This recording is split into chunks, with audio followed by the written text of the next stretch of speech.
اموات میں بڑی بڑی شخصیتیں بھی جا رہی ہیں. مولانا زرولی صاحب رخصت ہو گئے، کچھ ہی پہلے مولانا عادل خان رخصت ہوئے تھے، مولانا عبداللہ صاحب رخصت ہوئے، بڑے بڑے علماء رخصت ہو چکے ہیں. کچھ نہیں پتا ہمارا کب نمبر آ جائے گا، اس کی تیاری ضروری ہے. اور خاص طور سے آج کل ان آیات کی بہت توجہ پر بہت ضرورت ہے. کتنی موتیں ہو رہی ہیں، کتنی اموات ہو رہی ہیں، ہر طرف سے اموات کی خبریں آ رہی ہیں. یہاں تک کہ یہ ہو گیا ہے کہ اب تو کہیں سے فون آتا ہے تو ڈر لگتا ہے کوئی خبر ہوگی، اور کوئی دن خالی نہیں جاتا جب ایک یا اس سے زیادہ خبریں نہ ہوں. موت تو سب کو آنی ہے، ہم سب کو آنی ہے، کوئی زندہ نہیں رہے گا اس دنیا میں، اور ہر ایک کو اس کے وقت پر موت آئے گی. وقت سے پہلے بھی نہیں، بعد میں بھی نہیں، لیکن آئے گی. کسی کو کرونا کے ذریعے سے آئے گی، کسی کو اور ذریعے سے آ جائے گی، اور کسی کو بیماری سے آئے گی، کسی کو بغیر کسی بیماری کے آ جائے گی. موت تو آئے گی. ملک الموت تو اپنا کام کرتا ہے، کرتا رہے گا. لیکن آج کل کا زمانہ جس سے ہم گزر رہے ہیں، یہ قیامت سے قریب کا زمانہ ہے. یہ وہ زمانہ ہے جس کے بارے میں رسول اللہ صلی اللہ علیہ وسلم نے خبریں دے رکھی ہیں، علامات قیامت کی. علامات قیامت، بہت ساری علامتیں تو گزر چکی، ہو چکی، اور درمیانی درجے کی علامتیں اب قریب الختم ہیں. آخری علامتیں ایسا معلوم ہوتا ہے کہ اب شروع ہونے والی ہیں بڑی علامتیں. امام مہدی کا ظہور اور دجال کا ظہور. جو خبریں دے رکھی تھی رسول اللہ صلی اللہ علیہ وسلم نے، وہ علامتیں جو دے رکھی تھی وہ آ رہی ہیں. فرمایا تھا کہ فسق و فجور پھیل جائے گا، فحاشی اور عریانی کا دور دورہ ہوگا. وہ ہو رہا ہے. بیماریاں ایسی آئیں گی جو کبھی نہ دیکھی تھی، نہ سنی تھی، نہ باپ دادا نے کبھی دیکھی تھی، نہ سنی تھی.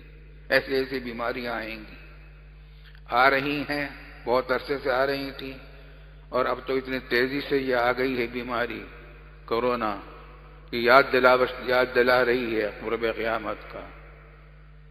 موت یہ یاد دلا رہی، موت کو یاد دلا رہی ہے. اس واسطے ان حالات میں جبکہ قیامت کا قرب ہے، اموات کی کثرت ہے، موت تو سب کو آنی ہے، تیاری اس موت کی کرنی ضروری ہے. تیار تو رہے آدمی. کتنی بے شمار موتیں ہو رہی ہیں، پہلے سے کوئی اندازہ نہیں ہوتا، اور اچانک قصہ ہوتا ہے اور آدمی ختم ہو جاتا ہے. مرد بھی، عورتیں بھی، بڑے بھی، زیادہ تر معمر لوگوں پر واقعات پیش آ رہے ہیں. اس واسطے تیاری کریں، موت کی تیاری کریں. زندگی کی تیاریاں تو عمر بھر کرتے رہے ہیں، اب موت کی تیاریاں بھی کر رکھے. دونوں کام کرنے ہیں. زندگی کی بھی تیاری کرنی ہے، موت کی بھی تیاری کرنی ہے. زندگی کا سامان بھی کرنا ہے، موت کا سامان بھی کرنا ہے. موت کے سامان میں قرآن کریم نے اس وقت جو ان آیات میں توجہ دلائی ہے، ان میں سے ایک یہ ہے کہ قوا انفسکم واہلیکم نارا. جہنم کی آگ سے اپنے آپ کو بچا لو اور اپنے گھر والوں کو بچا لو. صرف اپنے آپ کو بچانا کافی نہیں، اپنے گھر کے لوگوں کو، بیوی بچوں کو، اولاد کو، اور اپنے زیر کفالت گھر میں جو کچھ آپ لوگ ہیں، آپ کے ماتحت ہیں، ان کو بھی آگ سے بچاؤ. کس طرح بچاؤ گے؟ توبہ، ان سے بھی توبہ کرواؤ، خود بھی توبہ کرو. چنانچہ آگے بتا دیا، یا ایھا الذین آمنوا توبوا الی اللہ توبۃ نصوحا. پکی توبہ کر لو. تیاری کیا ہے موت کی؟ پکی توبہ کر لو. یا اللہ، جو گناہ ہو گئے ہیں، بہت گناہ ہوئے ہیں، بے شمار گناہ ہو گئے ہیں ہم سے. بہت سارے گناہ ایسے ہو جاتے ہیں، بڑے کبیرہ گناہ ہو گئے، کبھی کبھی ہوئے تھے، یاد بھی نہیں رہے، مگر اللہ کو یاد ہیں. ہمارے نام اعمال میں لکھے ہوئے ہیں سارے کے سارے، سارا محفوظ ہے، سارا کردار محفوظ ہے۔ قرب قیام جب قیامت ہوگی اور حساب کتاب ہوگا، سارا منظر دکھا دیا جائے گا ہر ایک کو۔ فَمَن يَعْمَلْ مِثْقَالَ ذَرَّةٍ خَيْرًا يَرَهُ، جس نے ذرہ برابر کوئی اچھا کام کیا ہوگا وہ اس کو دیکھ لے گا۔ وَمَن يَعْمَلْ مِثْقَالَ ذَرَّةٍ شَرًّا يَرَهُ، جس نے کسی برا کام ذرا سا بھی کیا ہوگا وہ بھی دیکھ لے گا، اور جب وہ دیکھے گا ماں باپ بھی اس کو دیکھ رہے ہوں گے، اولاد بھی دیکھ رہی ہوگی، رسوائی ہو جائے گی۔ اللہ تعالیٰ محفوظ رکھے اس وقت رسوائی سے۔